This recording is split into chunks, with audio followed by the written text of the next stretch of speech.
Қазақстанда туылып өскенімізге өте қуаныштымыз. Балдарымыз да, өзіміз де, туған туысқандарымыз да. Аллаға шүкір, Қазақстанда міне емін еркін ойнап күліп балдарым өсіп жатыр. Мен де өте қуаныштымын. Осындай Қазақстан елінде тұрғаныма, өмір сүргенімге, туылып өскеніме.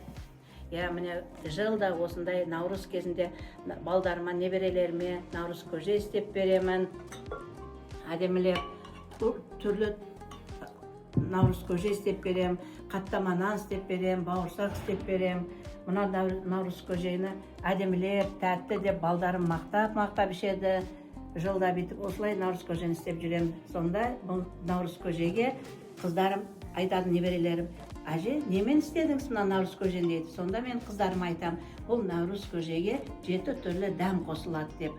Оның ішіне наурыз көжеге жүгері, бидай, күріш, маш, ноқат, лобия, сондай түрлі су қосамыз, тұз қосамыз.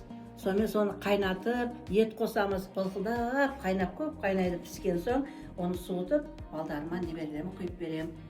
Енді осы наурыз көжені ішіп, мен неберелерімді наурызға арналған тақпақтарын айтып береді. Соны сіздер тыңдаңыздар. Күн мен түн егеді, жер шуаққа кенеді, соны тойлар енеді. Наурыз тойы салқыныз, көргесінде халқыңыз, көшеге тал егеді. Енді мына үлкен қыздарым айтады. Махинур мен Мариям осы садикте дәу болды бұларда. Апайларына мың рахмет осындай тәрбие бергендеріне.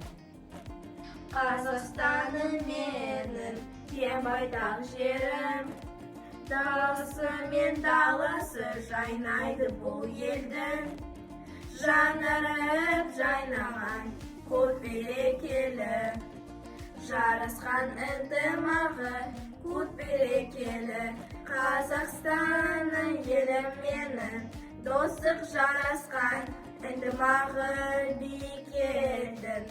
Мәңгі көк аспан, Қазақстанның жерім менің, болашағы, татулығы жарасқан бірлік, шаңырағы, татулығы жарасқан бірлік, шаңырағы.